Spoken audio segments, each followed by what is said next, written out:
Hello বন্ধুরা, শুভ দুপুর সবাইকে। আর আজকে তোমাদেরকে আমি দেখাবো সাজনা চচ্চড়ি।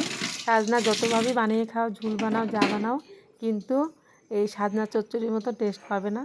চচ্চড়ি বানালে যত চাবাবে ততই টেস্ট হবে। আর এইভাবে বানাবে। সাজনাটা প্রথমে আমি ধুয়ে নিলাম, ধোয়ার পর শস্য বেটে নিলাম আর তেল দিয়ে অল্প কালি জিরা ফোড়ন দিয়ে আমি এখন সাজনাটা ঢেলে দিলাম। তারপর আমি অল্প হলুদ লবণ দিয়ে পুরো ভাজবো।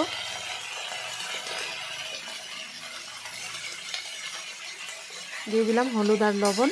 তারপর আমি এখন পুরো ভাজবো সাজনাগুলা।